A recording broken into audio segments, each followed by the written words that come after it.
Right.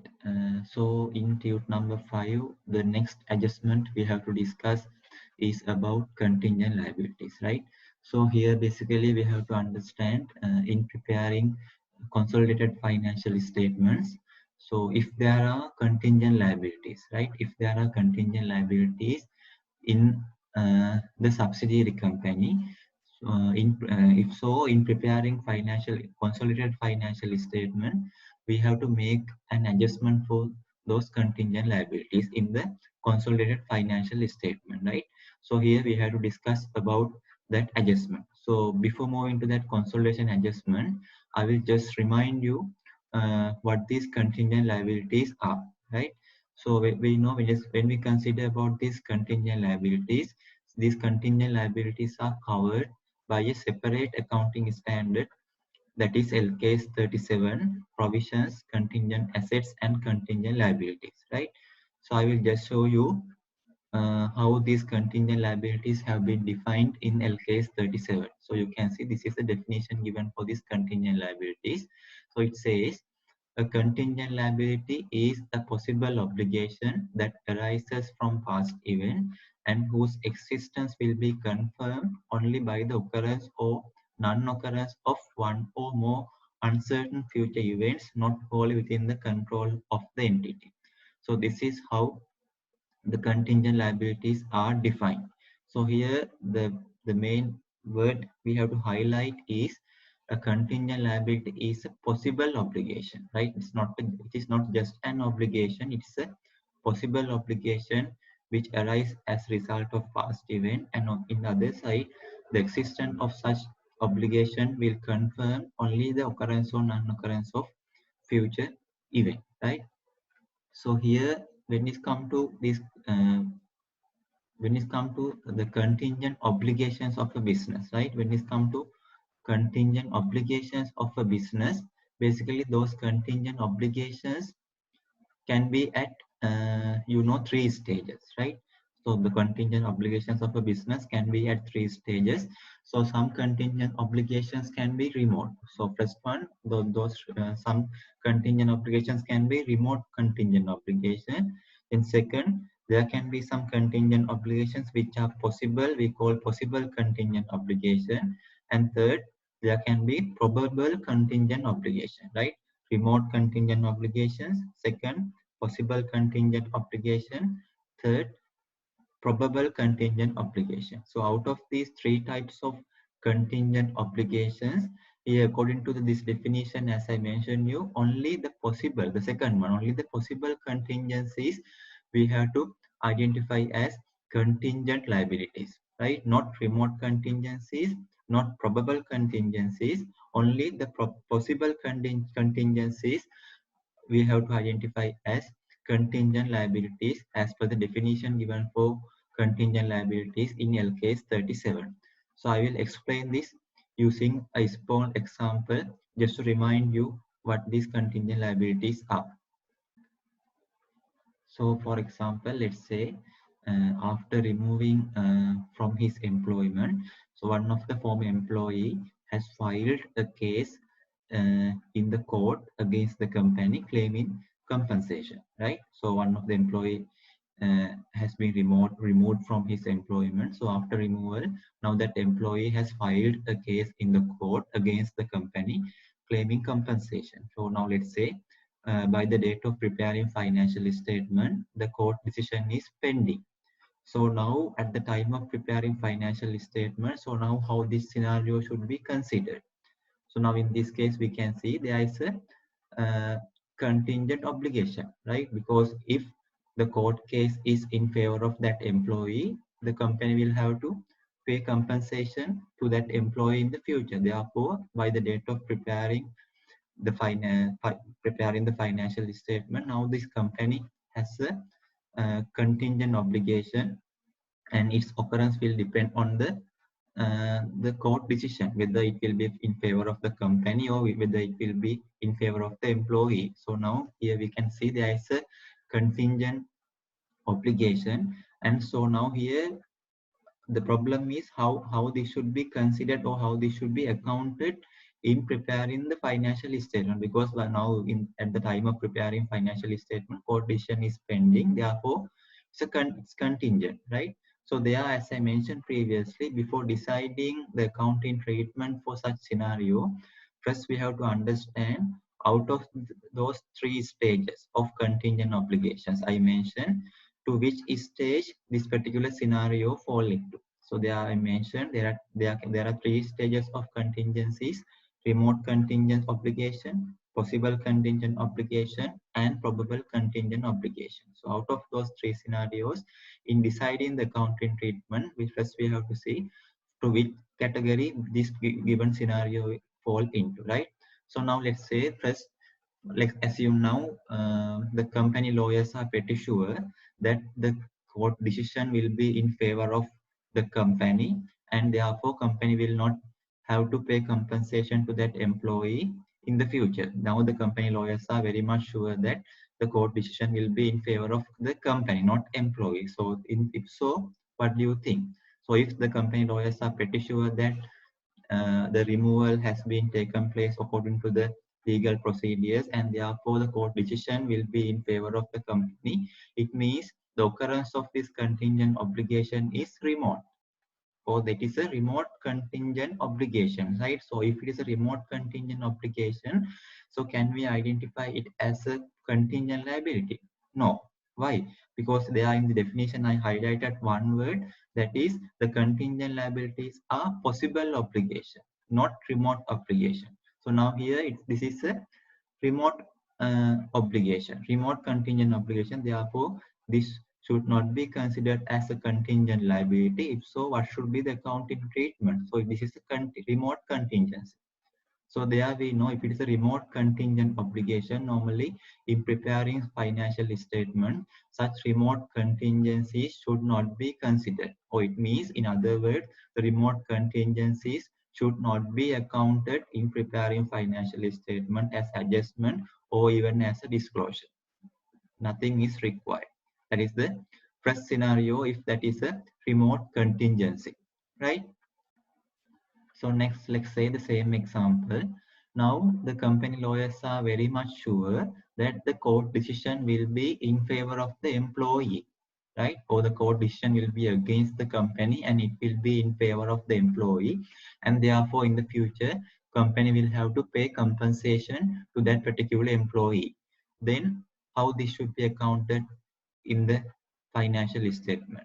So there you can see, since now company lawyers are pretty sure, for example, so they are now the occurrence of this particular contingent obligation is probable now, because now if the company lawyers are very much sure that the decision will be in favor of the employee. So there again, can we identify in this scenario this particular contingent obligation as a contingent liability? No. Why? Here the occurrence of this particular contingent obligation is probable, highly probable, right? If so, if we want to consider it as a contingent liability, it should be possible, not remote or probable. Now here it's a probable contingent obligation. Therefore, again here in this scenario also we can't consider it as a contingent liability. This is a probable contingent obligation. If so, for probable contingent obligation, what should be the accounting treatment? Yes. So if it is a probable contingent obligation, basically we have to adjust those probable contingent obligations in the financial statement. Basically here, if we have to debit to the relevant expense account and credit to the relevant liability account. So they are, again here it is not a contingent liability, it is a probable contingent obligation. Therefore, that should be accounted in the financial statement, right? Then the third scenario, the same example. Now let's say now the company lawyers say, or now the company lawyers are not sure what the court decision will be, right? So they say like, for now there is a 40 to 50% probability of winning the case by the company, or let's say they are telling that there is a 40 to 50% possibility of, or probability of the losing the case by the company. So in such case, what do you think about that contingent obligation? So now it is not remote as well as it is not highly probable. If so, it is what? It's not remote, not probable. If so, now it is a possible contingent obligation, right? Because the company lawyers are not sure, that they say there is a 40 to 50% probability that company will lose the case, or there is a 40 to 50% probability of the employee will win the case, right? So in such case, now there is a possible contingent obligation. So if there is such possible contingent obligation, now as per that definition we referred in LKS 37, now that liability we have to identify as or that contingent obligation we have to identify as a contingent liability. And if it is a contingent liability, then again what should be the accounting treatment? Remote contingencies we just ignored, probable contingencies we accounted as an adjustment. Then when it's come to possible contingencies, or when it's a contingent liability, what should be the accounting treatment? Yes, we know if it is a contingent liability, we can't just ignore, as well as we can't adjust. Instead of that, what we have to do, we have to make a disclosure in the financial statement about the possible contingent obligation or about the contingent liability in as a note, right? That is the requirement of contingent liabilities as per the requirements of LKS 37, provisions, contingent assets and contingent liabilities. So there I just remind you about, not about the consolidation adjustment, but what is the meaning of these contingent liabilities, right? So with having that basic understanding about these contingent liabilities, so now we can move into the consolidation adjustment which we need to make with reference to these contingent liabilities, right? So they are, when it comes to the consolidation adjustment about these contingent liabilities, please note that we have to deviate from that accounting treatment which is prescribed in LKS 37 for contingent liabilities, right? So now previously I mentioned, so we discussed, if it is a contingent liability, the LKS 37 accounting requirement is what? Just to make a disclosure, right? But when it comes to the preparation of consolidated financial statement, we have to deviate from this accounting treatment for contingent liabilities in consolidated financial statement. In other words, in SLFRS 3 business combinations, it mentions or it requires that if there are contingent liabilities, right? If there are contingent liabilities in the subsidiary company, as of the acquisition date, so before calculating goodwill, those contingent liabilities we have to recognize in the group financial statement, right? So in the individual financial statement, the LKS 37 requirement is not to recognize contingent liabilities, just to make a disclosure. But when it comes to the preparation of consolidated financial statement, deviating from that LKS 37 requirement, SLFRS 3 requires us to recognize the contingent liabilities of subsidiary company which exist as of the acquisition date in the group financial statement before calculating the goodwill, right? So that is the requirement, or that is the adjustment we have to make with reference to these contingent liabilities in preparing consolidated financial statement, right? So I will just explain this using a small example. Now let's say here, company A again, right? Company A has acquired company B, 100% shareholding for rupees 200,000. And here the balance sheet as of the acquisition date of company B has been given. So now here, now we need to calculate the goodwill. So now we know in calculating goodwill, we compare the investment against the net asset. So now here the investment is 200,000. So as of the acquisition date, the net asset amount we can see it's 140,000, right? Share capital 100,000, retained earnings 30,000, and other reserves 10,000. Therefore, here we can see now we have obtained a goodwill of rupees 60,000, right? A has acquired B. Now we have compared investment against net asset, and now we have obtained, or we have arrived a goodwill of rupees 60,000. Now let's say, although now here we calculated the goodwill by comparing the investment and net asset, as of this acquisition date in the subsidiary company, there is an unrecognized contingent liability. So then what we have to do? So in company B, there is a contingent liability as of the acquisition date.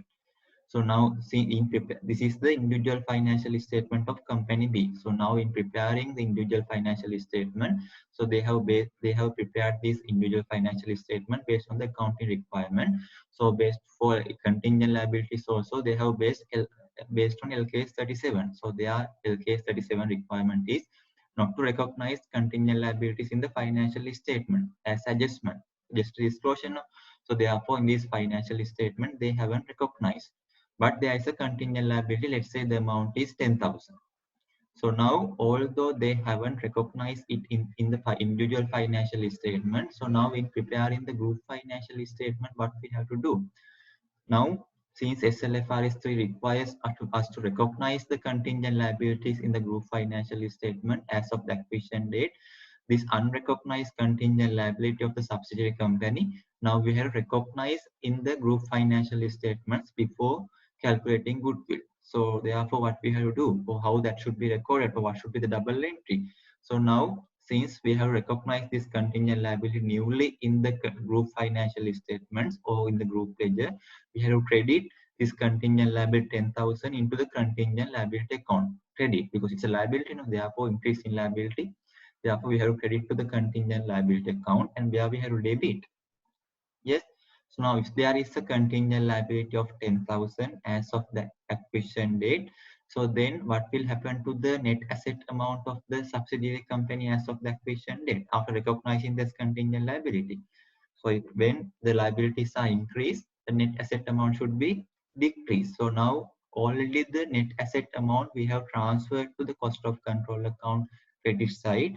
So now once we recognize this contingent liability in the group financial statement, the current net asset amount is 140,000. This should be decreased by how much? This should be decreased by 10,000, right? Therefore, to decrease or reduce that net asset as of the acquisition date by 10,000 for this contingent liability. So now in the credit side, we have 140,000. We have debit that contingent liability amount to the cost of control account, saying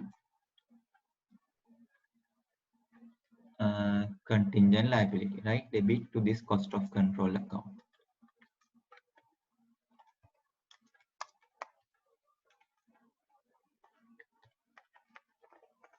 So what is the double entry again? Credit the contingent liability account in the group ledger and debit to the cost of control account. So now you can see the previously we got an goodwill amount of rupees 60,000, but after recognizing the unrecognized contingent liability in the group financial statement, now the goodwill amount has been changed or it has been increased to 70,000. So this is the requirement of SLFRS 3 in respect of contingent liabilities. So before calculating goodwill, if there are contingent liabilities in the subsidiary company as of the acquisition date, those should be recognized in the group financial statement in order to calculate a more accurate goodwill or the fair value of the goodwill, right? So hope you are clear with this adjustment. So let's try to understand this further with the next question, right? Test number 8. So test number 8, it says following statements of financial position were taken from books of A Limited and B Limited as at 31st December 2019. So individual balance sheets are given for company A and company B, and then following information is provided. A Limited acquired 75% of the equity shares in B Limited on 1st January 2018. So the financial statement date is 31st December 2019, and the acquisition took place on 1st January 2018. It means 2 years back, when B Limited's retained earnings were rupees 1,200 debit balance. It means there was a loss at the time of acquisition. Then the fair values of the assets and liabilities were almost equal to the book values, except the followings. PP had a fair value of rupees 2,000 higher than the book values, and then inventories as of the acquisition date had a fair value which was higher by 600 than the book values. Then it says there was a contingent liability as of the acquisition date at rupees 1,100, and this was settled at rupees 1,100 on 1st October 2018. Then remaining lifetime of B Limited PP was 5 years. The balance of the general reserves as of the acquisition date was rupees 1,000, and the fair value of NCI is given as 3,500. And now we have been asked to prepare the group balance sheet. So as we did previously, first we need to reopen the accounts in the group ledger. Again, only the accounts which we need the adjustment, right? So here I have reopened basically the accounts which we need the adjustment in this question. So the share capital account, group retained earnings account, then subsidiary company retained earnings account, investment account, and then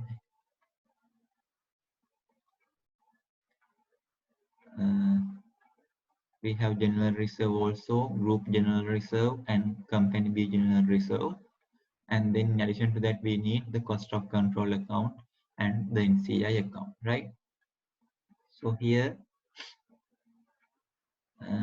now we read the company, this acquisition has been taken place on 1st January 2018, and now we are in 31st December 2019. Therefore, there's a gap of 2 years period in between the acquisition date and the reporting date, right?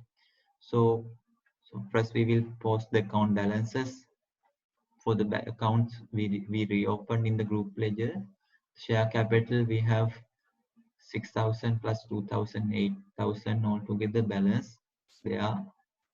Then group retained earnings, the balance is 1,500, and subsidiary company it is 1,000. So here group retained earnings 1,500, and for subsidiary company it is 1,000, right? Then the investment amount, here the investment in B Limited it's 3,500, investment 3,500, and then we have general reserve, parent company 4,000 and subsidiary company 1,500. 4,000, 1,500 already posted, right? So first we know now we need to do the goodwill calculation, right? So now to do the goodwill calculation, what we have to do, we have to compare the net assets against the investment. So here in the investment account we have 3,500, so that should be transferred to cost of control account. Cost of control, investment account credit, cost of control account debit, saying investment 3,500, and then this should be compared with the net asset. So net asset means share capital plus reserves. So subsidiary company, the share capital balance is 2,000, so this should be transferred. Share capital account debit 2,000 and cost of control account credit 2,000, right? And then the retained earnings. So the question says, as of the reporting date, the retained earning balance of subsidiary company is 1,000, but we have to compare the net asset as of the acquisition date. Therefore, we have to consider the share capital plus reserves which exist as of the acquisition date, not on the reporting date. So this is the balance on the reporting date. And question says, when B Limited retained earnings were 1,200 debit balance. So as of the acquisition date, what was the retained earning balance of the subsidiary company? That was a 1,200 debit balance, or if there was a loss.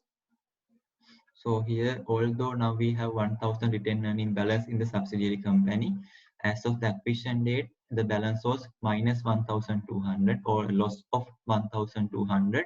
So this is the amount which we have to consider or compare in calculating the goodwill, right? So now, so in the retained earnings account, the reporting date we have in the subsidiary company 1,000, but as of the acquisition date, it was 1,200 debit balance. Therefore, now this should be transferred to the cost of control account.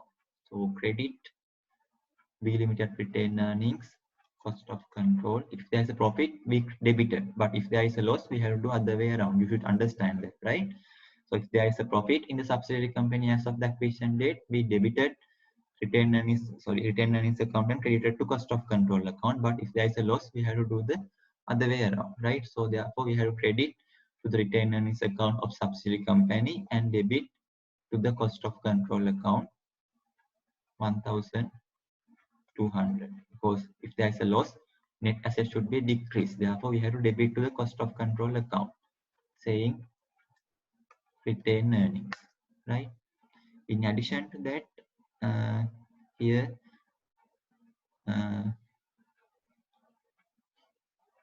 we have a general reserve also, right? In the subsidiary company, as of the reporting date, there's a general reserve balance of 1,500. We know general reserves also are part of the net asset, right? Therefore, we need to consider for the goodwill calculation.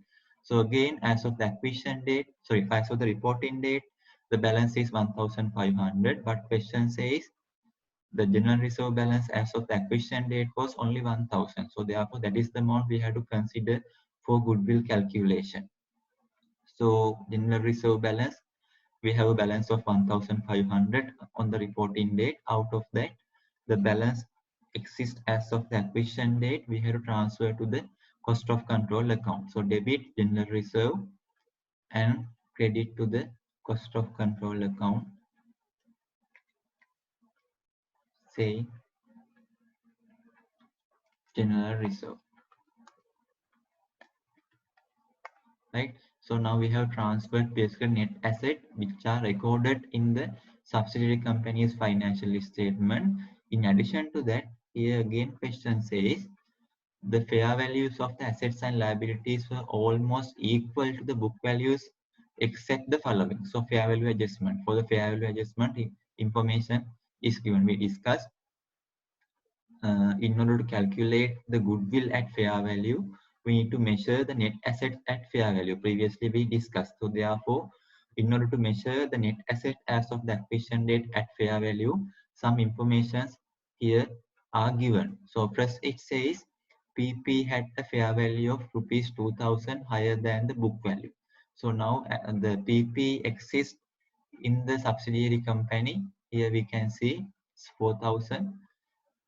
This value is this is the book value, that but when it consider the fair value, it is higher by another 2,000, right? Therefore now we have recognized that fair value in the group financial statement. Therefore now in the group financial statement, the PP balance of the subsidiary company should be increased by 2,000. So PP debit 2,000, and where we have to credit. So now if now here we increase PP means we increase assets by 2,000 of the subsidiary company as of the acquisition date. It means now as of the acquisition date, the net asset also should be increased by 2,000, right?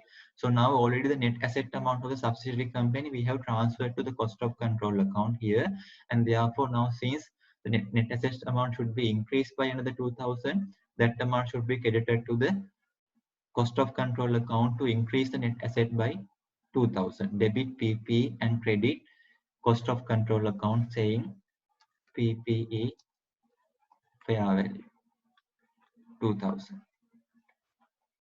In addition to that, question says the inventories as of the acquisition date had a fair value which was higher by rupees 600 than the book values. The inventory values fair value also different, or the fair value is higher by 600 compared to the book value. So we can see the book value is 1,600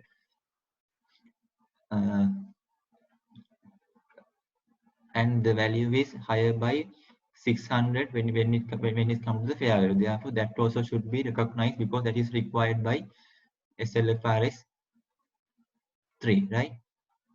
So therefore again the inventories in the subsidiary company also should be increased by 600. So inventory account debit, same we did previously. Now the net asset amount should be increased by the same amount. Therefore saying inventory fair valuation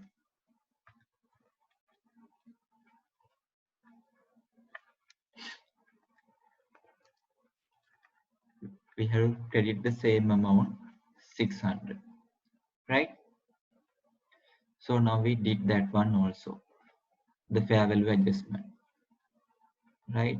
In addition to that, again question says there was a contingent liability as of the acquisition date rupees 1100, and this was settled at rupees 1100. We will consider about settlement later. Now for the moment, now here it says there was a contingent liability as of the acquisition date 1100 in the subsidiary company, right? So now we have extracted. So now here this individual financial statements of company A and B are given. So now here in the individual financial statement, we know we can't recognize contingent liabilities because that is prohibited by LKS 37. But when it comes to the consolidated financial statement we discussed, the SLFRS 3 requires us to account for contingent liabilities before calculating the goodwill at the time of acquisition. So now here at the time of acquisition, there was a contingent liability in the subsidiary company for with the value of rupees 1100. So now before calculating the goodwill, what we have to do? This unrecognized goodwill, so this unrecognized contingent liability, now we have to recognize in the group financial statement, right? So there again, what is the double entry to record that contingent liability? So now in the group ledger, we need the contingent liability account, right? Because in the individual financial statement, it was not there, right? Therefore, now there should be a new account, contingent liability, credit 1100, and where we have debit, credit contingent liability, and debit where. So now since we identify a new liability as of the acquisition date, it's an increase in liability. Increase in liability means decrease in net asset as of the acquisition date. So they are decreasing net asset means where we have a record. So already net asset are recorded in the cost of control account. So since it is a decrease, we have to debit, right? 1100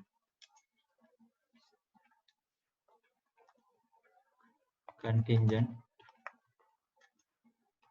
liability, right? Credit contingent liability in the group ledger and debit contingent liability account. So this is how we have to record the contingent liability. Then the NCI value is given. So here NCI fair value is given. So we can use the fair value method here. So NCI fair value is given as 3,500. So we know to record the NCI amount, the double entry. It's cost of control account debit NCI. Here at fair value is 3,500.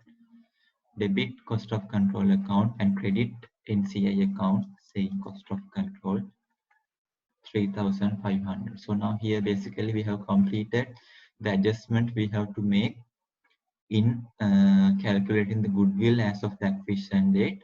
So now here, now comparing these two sides, now we can calculate what the goodwill is. So now in this case we can say here we have what? Yes, here the debit side is lesser than the credit side. So here the net assets acquired by the subsidiary company in return for its investment is higher than the investment account. It means in such case how that should be recognized in the financial statement, in the group financial statement, or by the investment made by by the parent company in the subsidiary company is lesser than the net asset amount which the parent company has acquired as of the acquisition date, right? So in that case, we recognize the difference we have recognized as what? Yes, in such case, the difference we have recognized as gain on bargain purchase. We discussed that one, right? So here I made a mistake, right? So here the investment made by the parent company and subsidiary company is higher than the net assets acquired from the subsidiary company. Therefore, now here the difference we have, it is 3,700. This is what? This is the goodwill arising from the consolidation, not gain on bargain purchase. So previously I did a mistake, right? So here we have a goodwill arising from this consolidation. The amount is 3,700. So what is the double entry to record this goodwill? So credit cost of control account and debit goodwill in the group financial statement. So now we have a goodwill of 3,700. 700 in the group balance sheet, right? So now we completed the goodwill calculation. Now we can move to the next other adjustments we have to make. So their question says, so now we did the fair value adjustment. The remaining life of time of B Limited PP was 5 years. So this is given for what? For the fair value excess amount depreciation, right? So now when it comes to the subsidiary company in individual financial statement, now the PP amount which they have recorded in the individual financial amount is individual financial statement is 4,000, and they have charged depreciation also this 1,600 for that 4,000 only. But now when it comes to the group financial statement as of the acquisition date, this PPE figure we increase by how much? We increase by 2,000 to make that fair value adjustment, right? So now since we increase the PP amount of subsidiary company by 2,000 as of the acquisition date, now we need to charge the depreciation also for that excess amount we recognize in the group financial statement, because the individual financial statement they have recognized depreciation only for the amount which they have recorded in the individual financial statement. But now in the group financial statement, the subsidiary company's PPV increased by another 2,000. Therefore, now for that additional 2,000, we have to charge additional depreciation based on the remaining lifetime of those PPE on the acquisition date. So now the question says, from this acquisition date, the remaining useful lifetime of this PP was 5 years, right? Therefore, now for based on this 5 years remaining lifetime, for that excess value, now we have to charge additional depreciation. So accordingly, how much of additional depreciation we need to charge? So we increase by 2,000. And now here we increase this PP value by 2,000 on which date? On 1st January 2018. And on this date, the remaining lifetime of this PP was 5 years. And now we are in 31st December 2019. And it means out of those 5 years remaining lifetime, by the reporting date, how many years have been lapsed? So out of those 5 years remaining lifetime on this acquisition date, by the reporting date, now 2 years have been lapsed. There, it means for that excess amount, for how many years we have to charge additional depreciation? We have to charge additional depreciation for another 2 years, right? Or for 2 years. Therefore, how much of additional depreciation we have to charge? Yes. How much of additional depreciation we have to charge?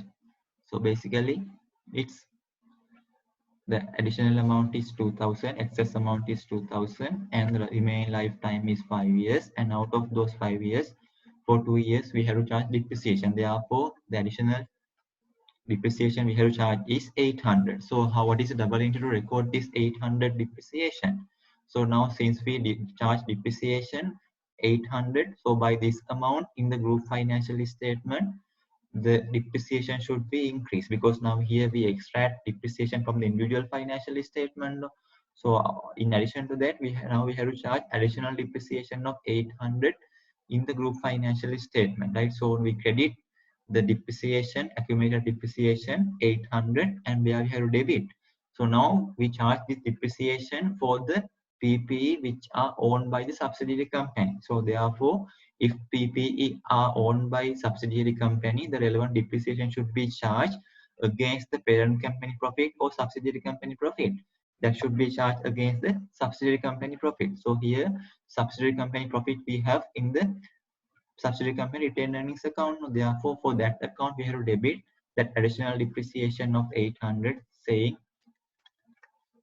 additional depreciation for fair value of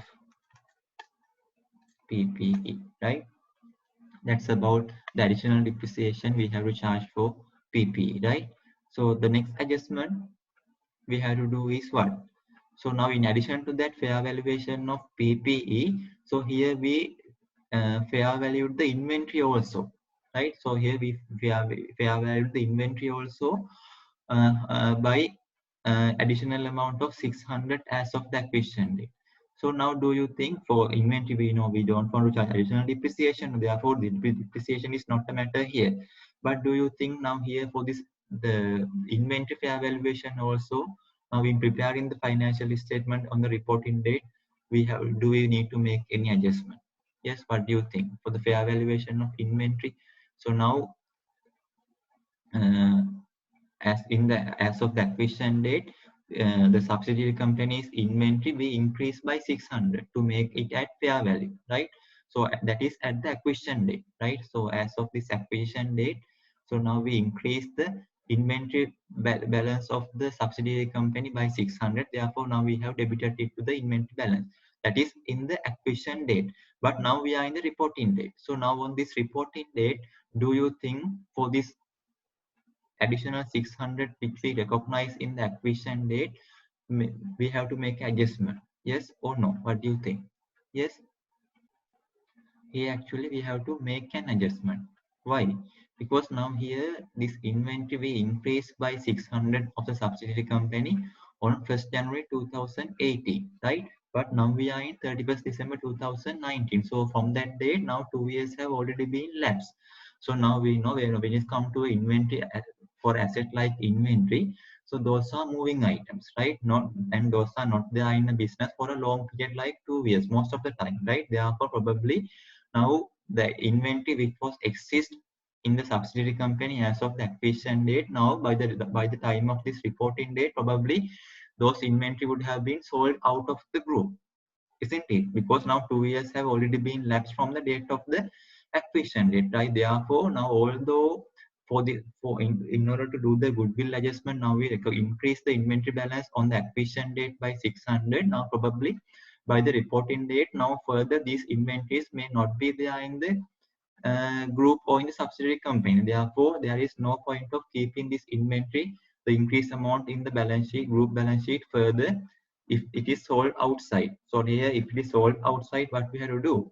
This increased amount, now again we have to decrease. So we have to credit inventory by 600 again, because assuming that the fair valued inventory as of the acquisition date is sold out by the reporting date, the increased amount now we decrease here, because now if it is sold out in the group balance sheet in the reporting date, now we can't further recognize it as an inventory, right? Therefore, now we credited it to the inventory account, and then the problem is where we have to debit. Yes, where we have to debit. Yes, what do you think? So we credit the inventory account and we are going to debit. So actually here we have to debit to the subsidiary company's retained earnings account. So I will explain why. So let's say now this particular inventory, let's assume the inventory which was exist as of the acquisition date in the subsidiary company, it means on this date, right? On this date, the inventory balance exists on the subsidiary company is 1000, right? The inventory balance which was exist in the subsidiary company on 1st January 2018 is rupees 1000, right? But that is the value which is recognized in the individual financial statement. But the same inventory we recognize in the group financial statement at which value? Yes, the same inventory we recognize in the group financial statement at which value? So we recognize it by higher amount of 600, because we fair valued the inventory uh, or we increase the value of inventory by rupees 600 to make inventory at fair value. Therefore, in the group financial statement, the subsidiary company's inventory be recognized at 1600 because it's higher by 600. No? Therefore, in the group financial statement, the stock is recognized at 1600. And then let's say this stock was sold by the subsidiary company for rupees 2000. It means for the group also it is sold for rupees 2000. Same transaction. So sale price, there is no difference. So now when it comes to the individual financial statement, from this sales transaction, what is the profit they would have recognized in the individual financial statement? The stock cost is 1000, the sale price is 2000. It means in the individual financial statement, they would have recognized a profit of rupees 1000 from this particular transaction, and that is the profit which should be included in the which would have been included in this retained earning balance. I because this retained earning balance of the subsidiary company we extracted from the individual financial statement. Therefore, this individual financial statement, the retained earning balance include this profit extracted from the individual transaction, right? Therefore, here this retained earning profit balance of the subsidiary company include a profit of rupees 1000, for example, right? But in the group's perspective, from this transaction, what is the profit to be recognized in the group? Yes. So now sale price is 2000, but for the group, the cost of this inventory is not 1000, it is 1600, right? Therefore, for the group, the profit should be 400. Understood, right? But since we have extracted the profit figure from the individual financial statement here this profit include 1000 profit because it's from the individual transaction, but for the group, the actual profit from this transaction should be 400. It means now this individual financial statement profit extracted is from the group's perspective is now overstated by how much? Now it is overstated by 600. Understood? Therefore, now and this overstatement is included in the subsidiary company's retained earning balance. And now from that amount, we have to eliminate that one because that 600 is not the profit for the group, right? And by that amount, the profit is overstated. That fair value amount 600, right? Therefore, to reduce that one from in the group financial statement, we have to debit subsidiary company's retained earning balance account from 600, saying fair value inventory reversal, right? Saying debit retained earning balance of the subsidiary company 600 and credit the inventory. That is a double entry. Credit inventory and debit subsidiary company retained earning balance. So that is another adjustment which we have to make in case the subsidiary company is the inventory is fair valued as of the acquisition date, and here assuming that by the reporting date that inventory is sold out, right? That's about that. In addition to that, one more adjustment here we have to understand. Now here the adjustment number 3 says there was a contingent liability as of the acquisition date rupees 1100. So now we recognize it as in the group financial statement as of the acquisition date. It means on 1st January 2018. But again, it says in this case, this was settled at rupees 1100 on 1st October 2018. So now here, do we have to make any other adjustment in respect of this contingent liability? So as per the requirement of SLFR 3, now on the acquisition date, we recognize that contingent liability in the group financial statement. That's fine. But in a subsequent date, now what has happened? So now on this date, now we recognize the contingent liability in the group financial statement, rupees 1100. That is on this date, right? But now somewhere in October 2018, it means before the reporting date, right? Now this what has happened to this contingent liability? Now somewhere in between this acquisition date and the reporting date, now this contingent liability has been settled. It means now further in the reporting date, now there is no such contingent liability, isn't it? Yes, because now it is settled in October 2018, it is settled. So therefore, in the group balance sheet which we prepare on 31st December 2019, here can we recognize a contingent liability further? If it is not settled by the reporting date, yes, the contingent liability we have to recognize in the group balance sheet as of the reporting date. But here the problem is before the reporting date, the particular contingent liability which was recognized in the acquisition date has been settled, right? So therefore now, since by the reporting date there is no further contingent liability or any other liability, now further this contingent liability account we can't further keep in the group financial statement or the group balance sheet. Therefore, now the recognized contingent liability as of the acquisition date, now we have to eliminate. So now we have credited previously. To eliminate this one, now we have to debit contingent liability account 1100, and then again the problem is where we have to credit. Yes, debit contingent liability account and where we have to credit. What do you think? So now we have debit contingent liability. Our problem is about the credit entry, right? So credit entry, now again the same as that inventory realization. Here also now in between this acquisition date and the reporting date, now this The contingent liability settled means in between these two dates, this contingent liability has become an actual liability, and it has been settled by whom? It has been settled by the subsidiary company, right? So at the time of settlement of this particular liability, so in the individual financial statements of subsidiary company, how they would have recorded this particular transaction. So now in somewhere in October 2018, this particular the contingent liability which we recognize in the individual in the group financial statement has become actual liability for the subsidiary company, right? So now when it was a contingent liability, we know in the subsidiary company's financial statement it was not recognized, because in the individual financial statement we don't recognize contingent liabilities, but at the time of the settlement they should recognize it. No, therefore in October 2018, at the time of this contingent liability became an actual liability, probably they would have debit the profit and loss account and credit the cash account if they have paid, right? They again, so at the time of this particular liability became an actual liability in the individual financial statement, what they would have done is on that date they would have debit the profit and loss account since it's expense and credit the cash account, right?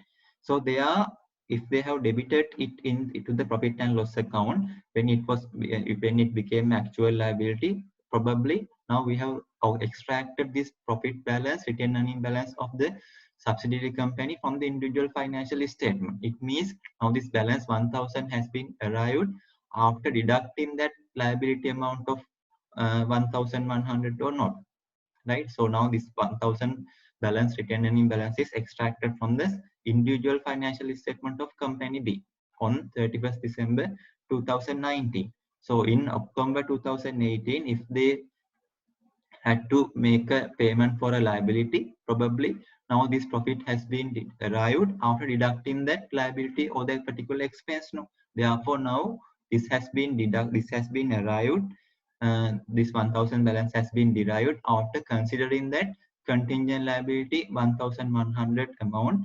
at the time it became an actual liability for the individual company, right? It means now here in deriving this 1000 balance profit retained earning balance, the contingent liability that 1100 has been considered.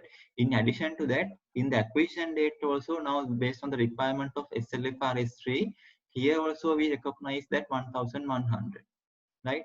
This balance also have impacted from this contingent liability 1100.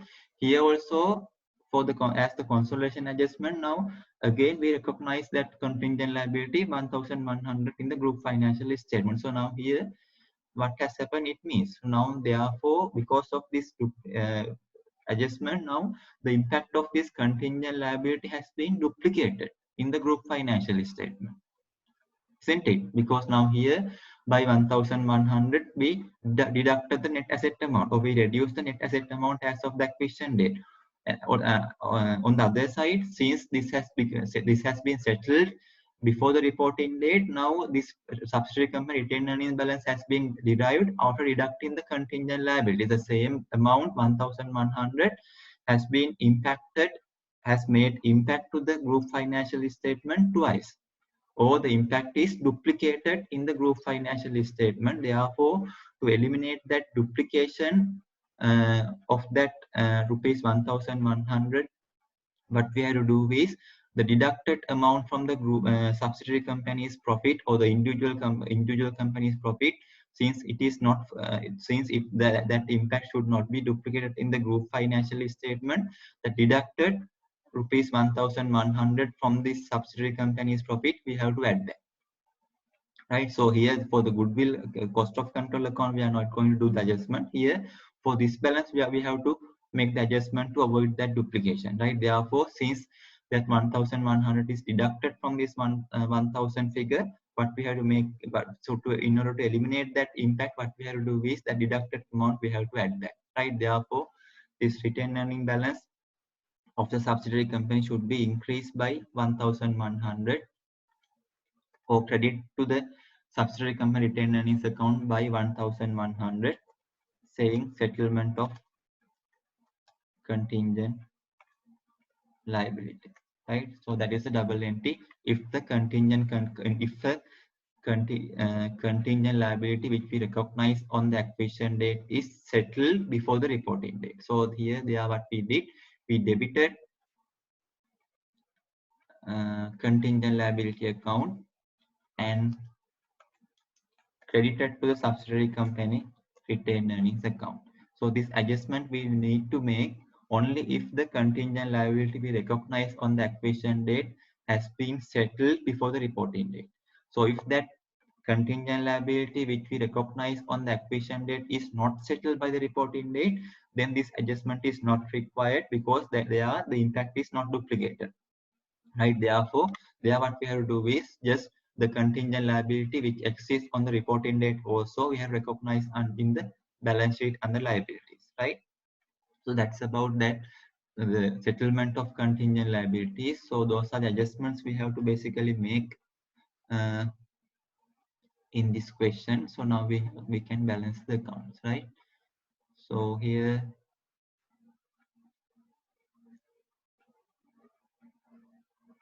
we can see now in the subsidiary company the balance amount is 1100, so 1900, the remaining balance. So that is the profit earned by the subsidiary company within the post acquisition period. Here 3300, and deducting the debit amounts, here we get the balance of 1900. This is the profit earned by the subsidiary company within the post acquisition period after doing the relevant adjustment for consolidation, right? So now this post acquisition period profit earned by subsidiary company, we know we need to attribute between parent and NCI. So here for parent it's 75%, 1425, and for NCI it is 25%, 475, right? So debit B limited retained earnings by 1900, saying group retained earnings and NCI.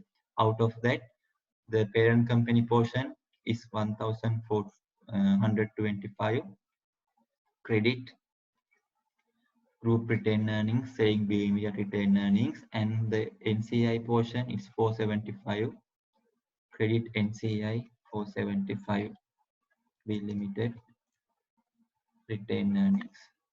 In addition to the retained earnings balance, we had a general reserve also in the subsidiary company. The general reserve balance is 1500. Out of that 1000 we transferred to the cost of control account, and they are the balance of the general reserve accumulated in the post acquisition period is 500. This also should be distributed among the parent shareholders and the NCI. So out of this 500, 75% means how much? 75% means 375, and 25% means 125. So debit B limited general reserve 500, saying group general reserve and NCI. Out of that, the group portion 375 we have credit to the group general reserve account or the parent company general reserve account, saying B limited general reserve, and NCI portion we have to credit to the NCI account, B limited general reserve. So then we are done with contingent liability, general reserve, these things. So now we can post the balance to the balance sheet. So share capital, we have a balance of 6,000, and then group retained earnings, the balance is 2,925,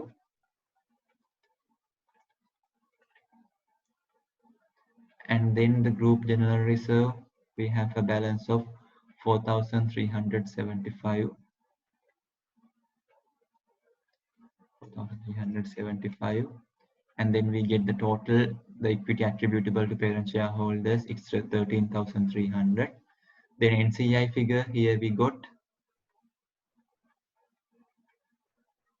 here NCI, the B limited general reserve portion is 125, right? Here we calculated this amount, 25% of is 500. So then we get the NCI figure, it's 4,100, 4,100. And then the goodwill we recorded, then the balances from the individual financial statements. So PPE 5,600 plus 4,000 plus 4,000. So they are 2,000 plus 5,600 plus 4,000, 11,600. Then depreciation in the individual financial statements 1,002 and 1,006. 1,200 plus 1,600. So 800 plus 1,200 plus 1,600, 3,700, 3,600, that is minus balance.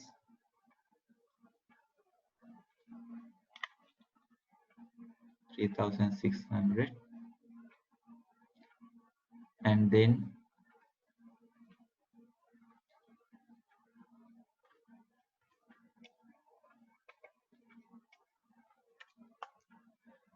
goodwill we recorded. Then inventories 2,008 plus 1,600.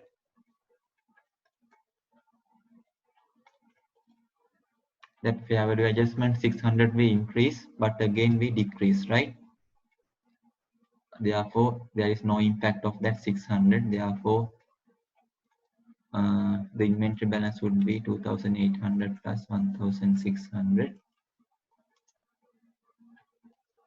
Then trade receivables 3,200 plus 1,900.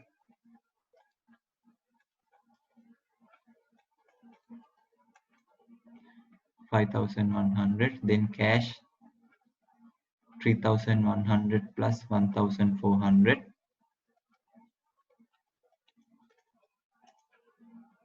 In addition to that, non-current liabilities we have 3,000 plus 1,500. It's 4,500. And then current liabilities, trade payables 1,005 plus 800. It's 2,300. And bank OD 1,000 plus 500. It's 1,500. So now you can see the balance sheet is balanced at 25,700, right? So from this question, basically we try to understand about the recognition of contingent liability as of the acquisition date. And in addition to that, if a contingent liability recognized on the acquisition date is settled before reporting date, how that should be adjusted. And in addition to that, here another new adjustment we learned, that is if we made a fair valuation of inventory in the subsidiary company on the acquisition date, and if that inventory is sold out by the reporting date, how that should be adjusted in the group financial statement also we discussed, right? So then in the tube there is another question number 9. So you can try this example now, question number 9 yourself as a homework, and I will make available a Dropbox in the LMS. For this one, you can upload the answer for that Dropbox, right? Okay, example number 9 or question number 9. So with that, we can move into the next adjustment, which we need to discuss in preparing group financial statement. This is about the dividend adjustment, right? Another adjustment we have to make in preparing group financial statements. Right, so when it comes to these dividends, so basically in preparing the financial statements, how we treat for dividend. So here I prefer dividend means dividends for ordinary shareholders, right? So basically we know when it comes to the dividends, so normally dividends of a company are declared and approved in the annual general meeting of the company. Normally it will held after a date after the financial statement date, right? So normally AGM will be held after the financial statement date, and basically on those AGM the dividends are proposed and approved by the shareholders, right? So therefore, we know in preparing the financial statement under LKS 10, events after reporting period, we consider the dividend, the announcement as a non-adjusting event, right? So because it's a non-adjusting event, therefore normally for dividends we don't make an adjustment as of the on the reporting date. Instead of that, we make a disclosure, only a disclosure, right? But there can be some scenarios where the companies have paid or declared dividends within the financial year, within the financial period, or before the financial reporting date also. Normally we call them as interim dividends, right? So here basically, if companies have paid dividends within the financial year, or if the company has declared or paid dividend within the financial year or before the financial statement date, then for those dividends we have to make the adjustment in the financial statement, right? Not just a disclosure, because those are paid or declared within the financial year, right? So they are basically, when it comes to the consolidation, basically we have to understand if the subsidiary company again, right?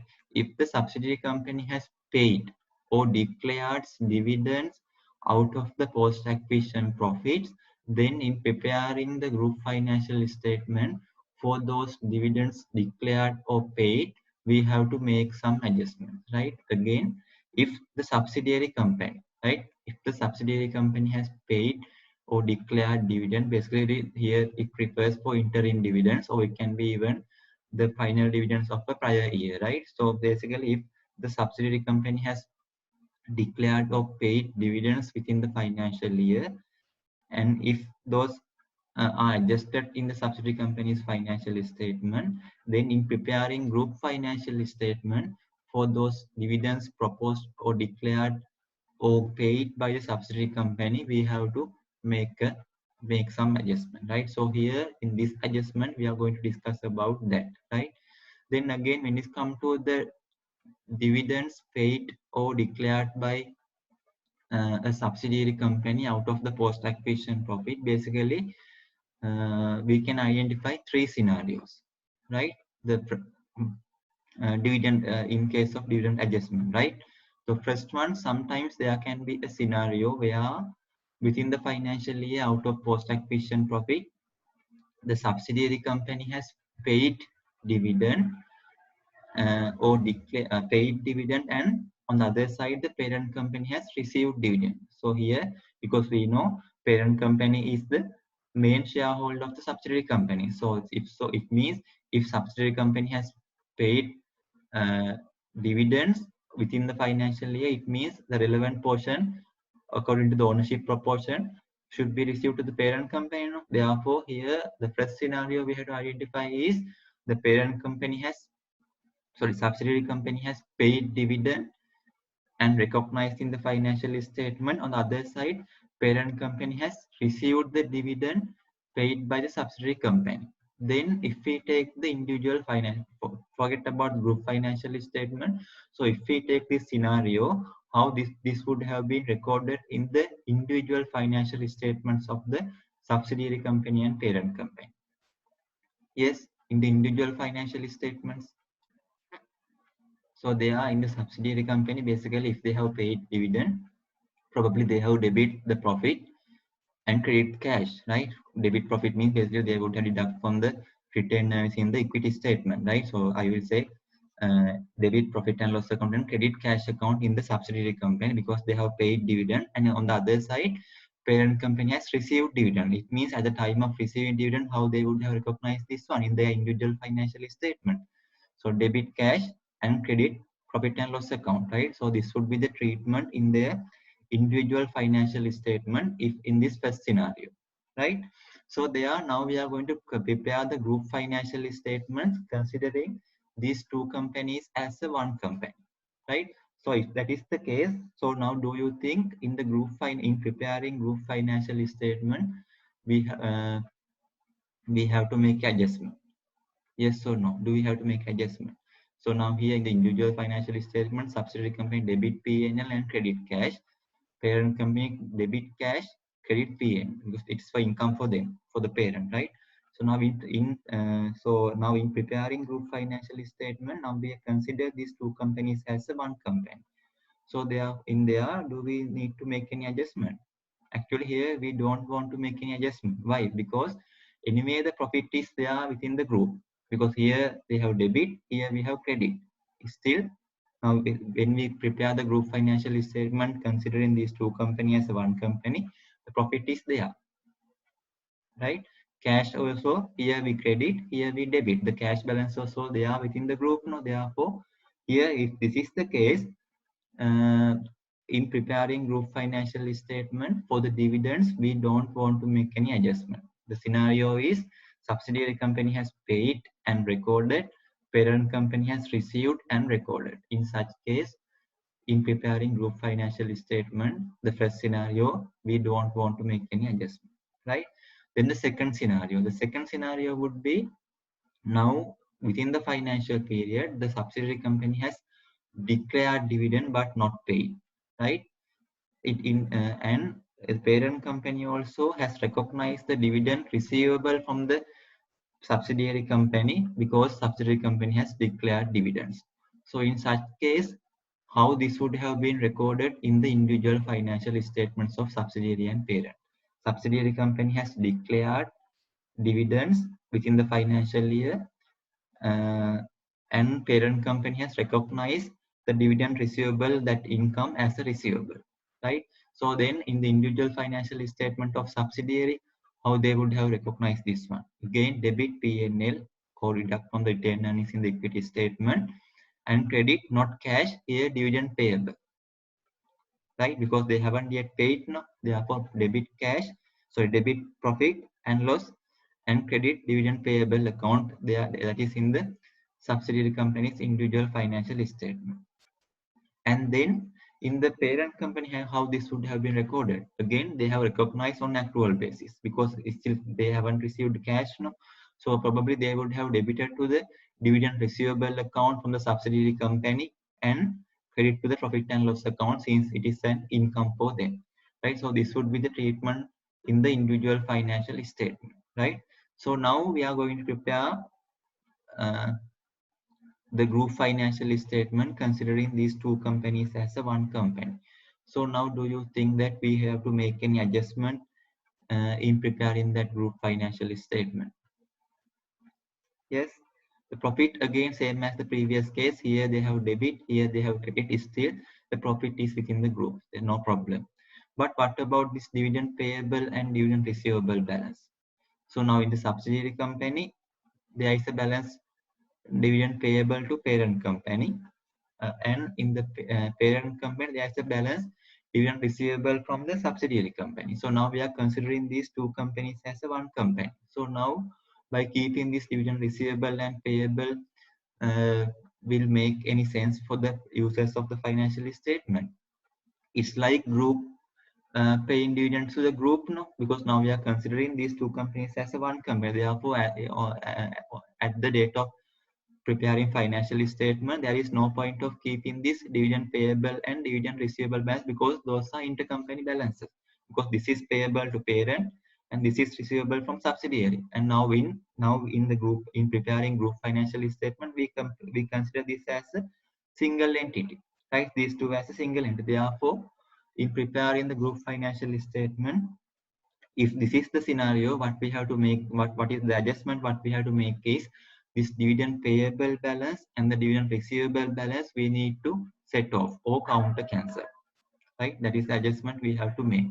The dividend payable balance and dividend receivable balance, which are there in the individual financial statement, so we have to counter cancel in preparing group financial statement. And there again, one point we have to remember here, this counter cancel should be made only for the dividend receivable and payable balance in between this parent and subsidiary, right? And not the NCI portion. So if it is 100% acquisition, the total amount we have to counter cancel. But for example, now let's say here, this is now the parent company has acquired only 75% of subsidiary company, right? In that case, out of this dividend payable balance, only 75% is payable to the parent. Here this balance, right? Out of this dividend payable total balance, 25% would be to whom? It would be to the NCI, non-controlling interest, or minority shareholders. No, that amount we don't want to counter cancel, because anyway that should be a payable amount out of the group, and therefore that should be recorded or represented in the group balance sheet on the in preparing financial statement. So here we have to counter cancel only the dividend receivable and payable in between the parent and subsidiary, right? That is the second scenario. Then the third scenario can be where the subsidiary company has declared dividend and they have recognized it on accrual basis, but the parent company has not yet recognized that dividend receivable income from the subsidiary company. That is the third scenario which we can come across when it comes to the dividend adjustment. So in that case, what we have to do? The scenario is subsidiary company has declared this interim dividends and they have recorded in the individual financial statement, but parent company has not yet recognized that dividend income receivable from the subsidiary company. So then what would be the treatment in the individual financial statement? Again, same as previous, subsidiary company, they would have debit to profit and loss and credit dividend payable account. And now in the parent company, they haven't yet recognized. So they are, if this is the scenario, now in preparing the group financial statements, what is the adjustments we have to make? So now this is not like the previous. So previously the profit was there anyway in the group. Therefore, for the profit, we did not want to make any adjustment. Here debit, here credit, no. But here subsidiary company has debited the profit and loss account, but in parent company has not yet recognized that profit or the dividend income. It means now within the group, this profit amount is not yet recognized, because from the subsidiary company's account that has been eliminated because they have debited, but in the parent company's accounts it is not yet recognized as the income. It means this particular amount is not yet recognized in the group, right? Therefore, first what we have to do is, if the parent company has not yet recognized the dividend receivable amount from the subsidiary company, so as the consolidation adjustment, first what we have to do is, since the parent company's accounts are not completed, first that receivable dividend income from the subsidiary company we have recognized in the parent company's financial statement. So what should be the double entry then?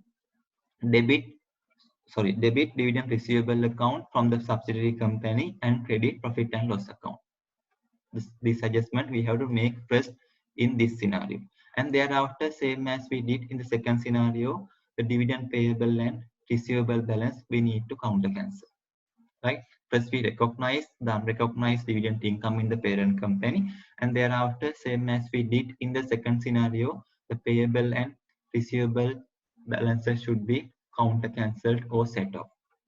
So basically these are the adjustments which we have to make in respect of the dividends if the subsidiary or in other words, if the subsidiary company has made paid dividend or declared dividend within the financial year, then based on the scenario we have to make the relevant adjustment for dividend in preparing group financial statements, right? So hope we are clear with this. So let's try to understand this further using this example number 10. So this says, following statements of financial position were taken from the books of A Limited and B Limited as at 31st December 2019. Non-current asset, then again current asset, equity, current liabilities and non-current liabilities. The individual financial statements are given. Then additional information, A Limited acquired 80% of equity shares in B Limited on 1st January 2018, and the net asset position at the acquisition date is given below.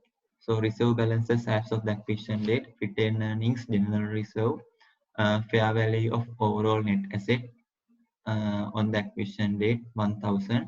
Any amount of the fair value in excess of the book values of the net asset is attributable to plant that had the lifetime of 8 years as of the acquisition date. Then the above net asset total does not include the fair value of an intangible asset that had the fair value of an intangible asset that had the fair value of rupees 50.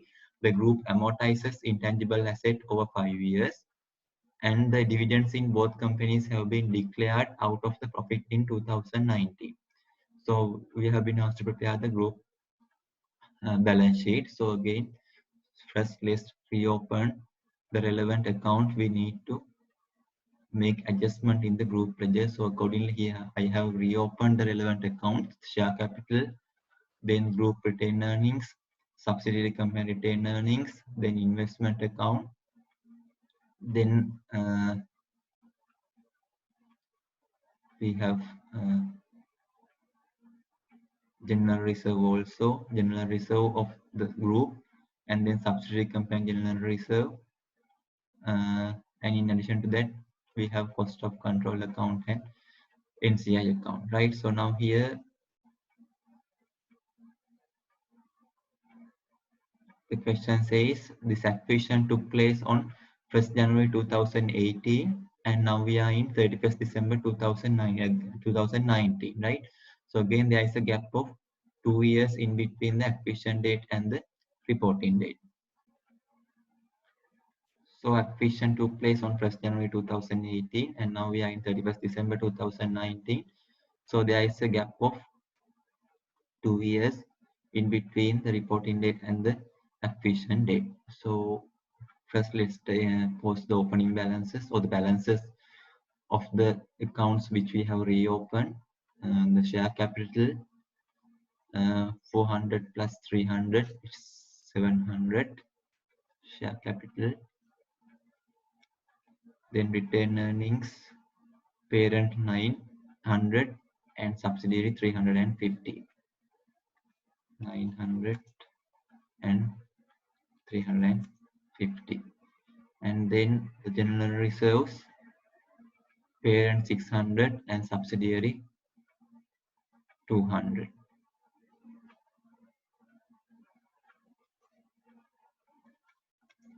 Subsidiary company general reserve 200. In addition to that, the investment in subsidiary company it's 800. Investment account debit is 800, right? So now let's start with the goodwill calculation. So the investment made is 800. So credit investment account saying cost of control and debit the cost of control account saying investment 800. The share capital of the subsidiary company is 300. So debit share capital account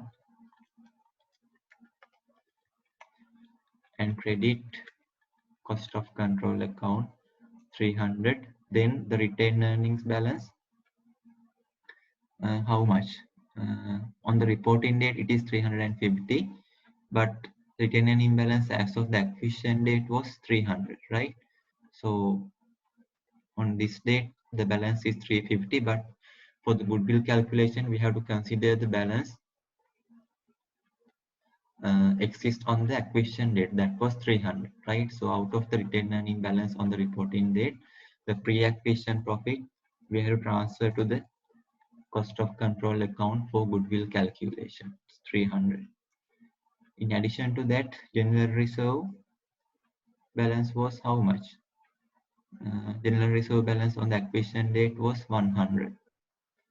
So general reserve account of the subsidiary company, now we have 200 balance, but on the acquisition date the balance was 100, so that should be transferred to cost of control account for goodwill calculation, 100. In addition to that, here is adjustment number 1 says A acquired 80% of equity in B. The net asset position were as follows. So on the acquisition date, the net asset balances are given. In addition to that, again it says fair value of overall net asset on the acquisition date is 1000, and any amount of fair value in excess of the book values of the net asset is attributable to a plant that had the lifetime of 8 years. So now here the fair value adjustment is given in a different manner compared to the previous questions fair value adjustment, right? So actually in the previous question the fair value excess for PP and all the directly given, but now here the fair value excess amount is not directly given. Instead of that we have to calculate that fair value reserve is how much. So now here we can see the fair value of overall net asset is 1000 is given, and now from the individual financial statement, now we can identify what was the book value of net asset as of the acquisition date, right? And by comparing the fair value against the book values of net asset on the acquisition date, we can derive what is the fair value excess or what is the fair value reserve uh, on the acquisition date of the subsidiary company, right? So here we have to calculate that one because it is not given. So let's try to calculate that one first, the fair value excess on the acquisition date. So fair value of net asset is 1000. So here fair value of the net asset on the acquisition date is 1000, and this should be compared with the book value. So book value means share capital plus reserves, right? Here we have two reserves, retained earnings and general reserves, right? The share capital balance on the acquisition date on the subsidiary company, it is 300, and the retained earning balance here we transfer to cost of control account, that was 300, right? That was 300. And the general reserve balance, it was 100, right? 100. So now you can see the book values of net asset as of the acquisition date is how much? It is 3000 plus 3000 plus 100. 3 is 3. 9 is that same amount? Yes, 3000 plus, sorry, 300 plus 300 plus 100, it is 700. So if so, what would be the fair value reserve because of this fair valuation of net asset arise from this fair valuation on the acquisition date? The fair value of net asset is 1000. On the same date, the book values of net asset is 700. Fair value 1000, book value is 700. So therefore, by comparing this, now we can see there is a fair value reserve of, because of this fair valuation of rupees 300 arise on the acquisition date, right? So there again say, the question says any amount of fair value in excess of the book values of the net asset is attributable to a plant that had a lifetime of 8 years.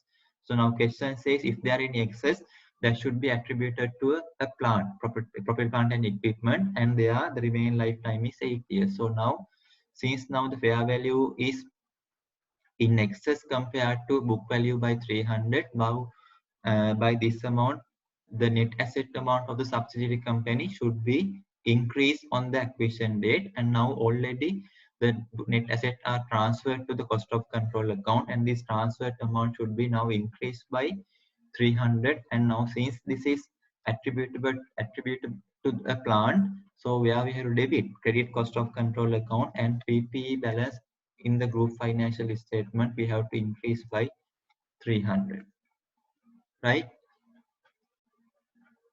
Then again, now we increased uh, the PP value of the subsidiary company in the group financial statement by 300, and then again the question says this plant for which we increased the fair value by 300 had the remaining lifetime of 8 years. So that is given for what? That is given for the excess depreciation calculation, right?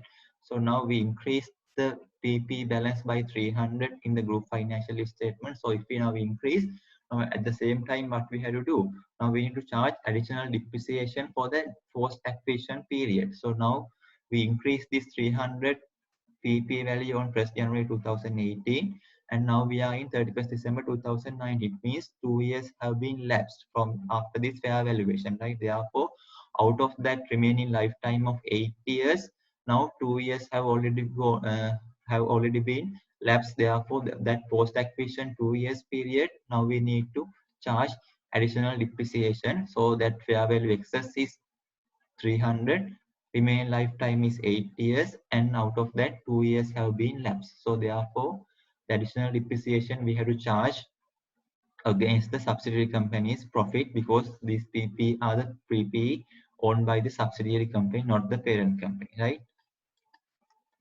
Additional depreciation, what could be the amount? Equal, excess is 300, lifetime is 8 years. Out of that, 2 years have been lapsed. So additional depreciation would be 75. So subsidiary company profit and loss account or the retained earnings debit and PP account credit by 75 for depreciation, additional depreciation, right? So we are done with that adjustment. Then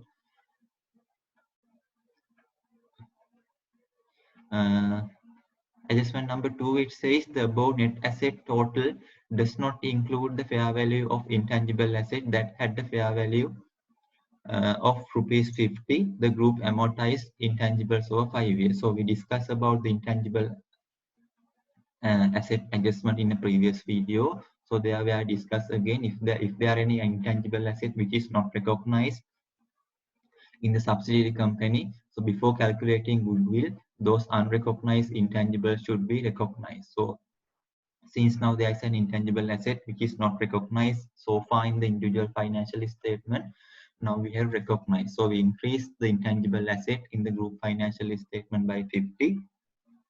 And now since we recognize this in the reporting date, sorry, acquisition date, so the net asset of the subsidiary company should be increased by the same amount.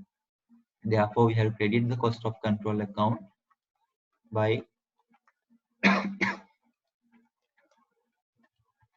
the same amount 50. Debit intangible asset and credit cost of control account. So now we recognize the intangible asset. Then the corresponding adjustment we have to make is what? So for PP fair valuation, we charge additional depreciation, and for this intangible also now we have to charge what? Amortization. The question says this particular intangible asset should amortize over 5 years period. So now we recognize this on 1st January 2018, and from this date this should be amortized over 5 years period. Out of those 5 years period, now 2 years have already been lapsed. It means we have to charge now amortization for how many years? 2 years. So again, this intangible is owned by whom? Is owned by subsidiary company. Therefore, the amortization also should be charged against the profit of subsidiary company. Therefore, we have to debit that amortization to the subsidiary company's retained earnings account.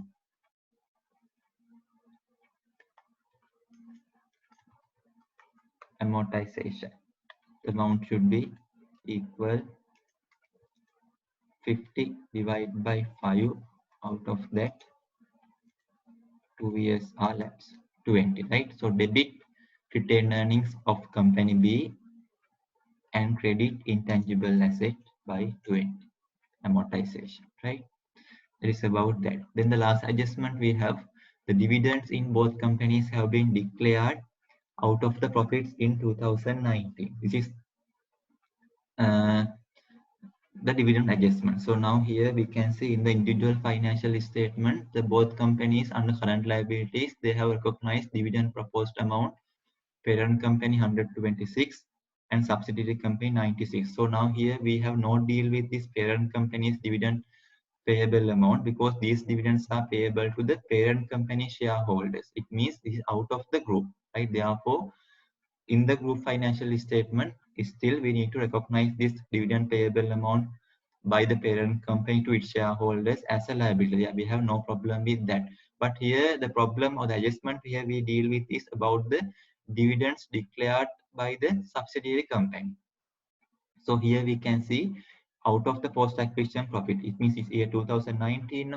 Out of the post acquisition profit, now the subsidiary company has declared a dividend value of rupees dividend which with a value of 96. So right, so there we discuss if subsidiary company has declared or paid dividend out of post acquisition profit, we have to make an adjustment in preparing group financial statement, and there we recognize there can be 3 scenarios. So out of those 3 scenarios here, what could be the scenario we have to apply? First scenario, both companies have recognized. Second scenario, parent, first scenario, both companies, the parent subsidiary company has paid and recognized, parent has received and recognized. Second scenario, subsidiary company has recognized the payable, parent company has recognized the receivable dividend. Third scenario, subsidiary company has recognized the payable, but parent company has not recognized the receivable. So out of those 3 scenarios, what is the scenario here we have to apply? Yes, out of these three scenarios, what is the scenario we have to apply? So basically, we can't just we can forget about this first scenario because still the dividends are not paid in cash. That's why here the payable balance is there in the balance sheet, right? Therefore, first scenario we can't apply, right? Then what about second scenario? Second scenario, subsidiary company has recognized the payable amount and parent company has recognized the receivable amount. So what? So can we apply this scenario to this given question? Yes, subsidiary company has recognized the dividend payable amount in their financial statement, but here can we see under current asset of the parent company they have recognized the dividend receivable amount from the subsidiary company. Here we have inventories, trade receivables and cash balance only. It means still the subsidiary parent company has not recognized the dividend receivable amount from the subsidiary company, right? Therefore, here we have to apply not the second scenario but the third scenario. The subsidiary company has recorded, but parent company has not recorded the dividend receivable amount, because if parent company has recorded the dividend receivable amount, that should be there under current asset in the parent company's individual financial statement, but here we can't see such dividend receivable balance, right? Therefore, the scenario we have to apply here is the third scenario, right? So in the third scenario, what we discussed, the adjustment we have to make. So what is the adjustment we have to make? First, the unrecognized dividend income in the subsidiary in the parent company we have to recognize, and thereafter we have to counter cancel receivable and payable in between the parent and subsidiary, right? So let's try to do that one. So now here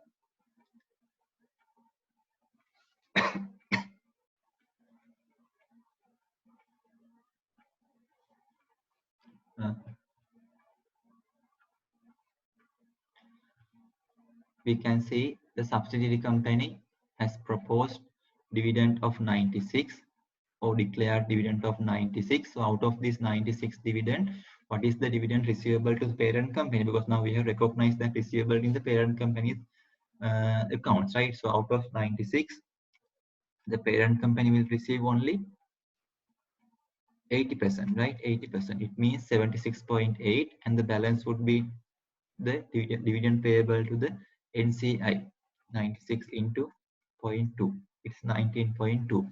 So now here, first, since this is the third scenario, first what we have to do, the unrecognized dividend in the dividend income in the parent company, first we have recognized. So now this is an income for the group, or this is an income for the parent company. So now parent company's profit where we have recognized. So here that is the parent company retained earnings for the group retained earnings, right? So now this group retained earning balance or the parent company retained earning balance should be increased by that dividend receivable amount to the parent company from the subsidiary company, that is 76.8. 76.8. So credit the group retained earnings by 76.8, and where we have to debit? We have to debit to the dividend receivable from B Limited, 76.8 receivable balance, right? This is consolidated retained earnings. Group retained earnings credit, debit dividend receivable from B Limited. Dividend receivable amount debit. So now we recognize the unrecognized dividend income. Then thereafter, what we have to do? Then the dividend receivable and payable balances in subsidiary and parent company should be counter cancelled. So now here in the subsidiary company, now we have dividend payable balance in the B Limited 96, and in the subsidiary company in the subsidiary company we have a dividend payable balance of 96. In the parent company we have a dividend receivable balance of 76.8. So now what we have to do? So now these receivable and payable balances within the group, the intercompany balances, we have to set off or counter cancel. So out of this 96, now here we calculated 67.8 is the balance payable to parent company, right? Therefore, that should be counter cancel. So this account debit, saying receivable dividend, and here dividend receivable account credit 76.8, dividend payable account, right? So then we can see this account will be closed, and here we have a balance in the dividend payable account of the subsidiary company, that is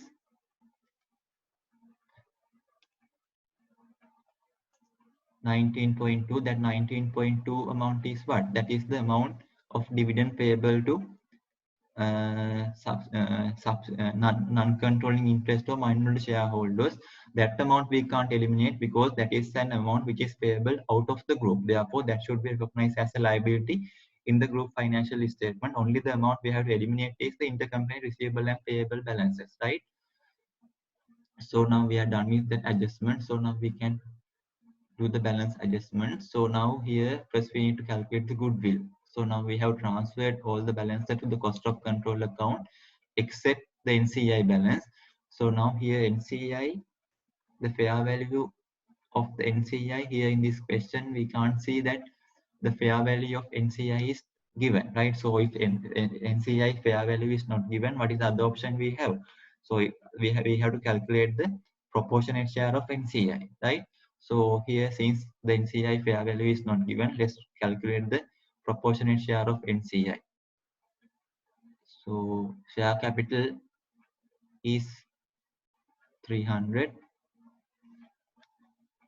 Here, the proportionate share of NCI on the acquisition date, right? Not on the reporting date. We have to always keep in mind that in calculating the NCI on using the proportionate method. The retained earning balance on the acquisition date was 300, and then general reserve balance was 100. In addition to that, so now in the group financial statement, we recognize a fair value reserve of 300 and intangible asset of 50. And now this is the net asset of the subsidiary company we recognized in the group financial statement on the acquisition date. Out of this, the 20% is attributable to the NCI. Therefore, what is the proportionate share of NCI on the acquisition date? That is 210. So that amount, debit cost of control account, NCI at proportionate method, and credit NCI 210 cost of control, right? So then we can balance the balance accounts. If we take the general reserve in the subsidiary company, now we have a balance of 100. This should be distributed in between the parent and the subsidiary company. Consolidated general reserve and NCI. So out of this 100, 80% means 80, right? 80% is at 80 is attributable to group, right? Therefore, group general reserve credit, saying B Limited general reserve, and balance 20% out of this 100 is to the NCI. So B Limited general reserve 20. Then B Limited retained earnings balance, we can see now in the post acquisition period, the subsidiary company has earned a loss, right? Earned a loss of how much? Yeah. So within the post acquisition period, the subsidiary company has earned a loss of 45, and now this also should be distributed in between the parent and subsidiary, right? So post acquisition period, there's a loss of 45.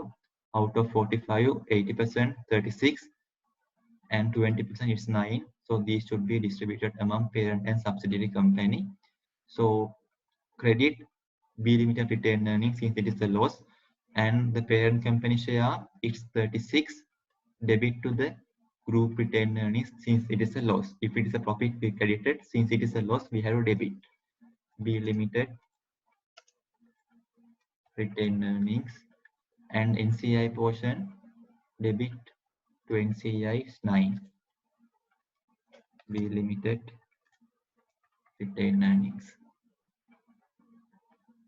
And then share capital balance, we have 400.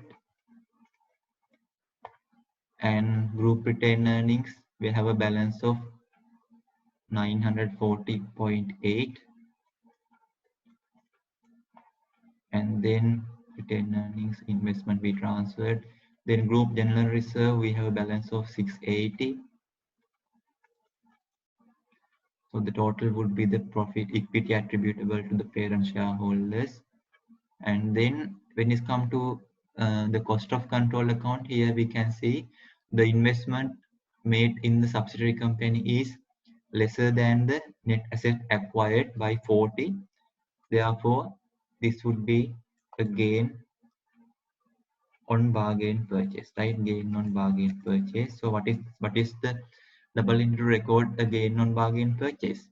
Yes, debit cost of control account and credit where? Credit group retained earnings, because if there's a gain on bargain purchase we discussed, that should be recognized immediately as an income to the group, right? Therefore, income to the group means that should be credited to the group retained earnings account by 40, saying gain on bargain purchase 40.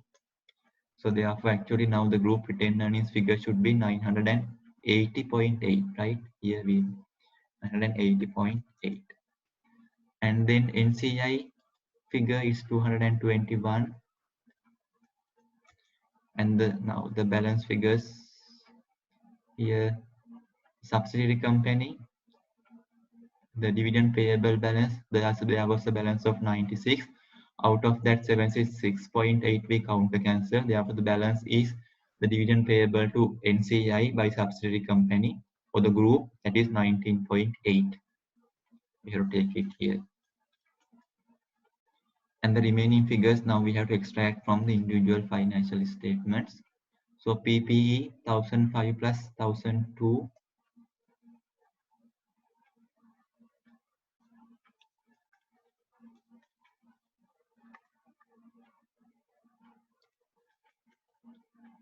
plus 1002 plus 300 minus 75, and then intangibles plus 50 minus amortization 20 30. Then we don't have goodwill here. Then inventories 150 plus 100 250. Then trade receivable 200 plus 70 270. Then cash 50 plus 30, it's 80. And then we have debentures in both companies 125 plus 275 400. And current liability, so trade payables under current liabilities 549 plus 179 728. And then dividend payables, so subsidiary company we already adjusted. In addition to that, parent company we have a dividend payable balance of 126, which should be recognized in the group financial statements, right? So 126 plus 19.2. So now we can see, after recording all the adjustments, the balance sheet balance at 3,555. So this is about, basically from this question we understood new adjustment, that is the adjustment we have to make for dividends in preparing group financial statements, right? So hope you are clear with this dividend adjustment also. So in the TUTE, one more question is there, example number 11. This question also you can try your own, and you can upload to the Dropbox available in the LMS, right? So with that, I will finish this one.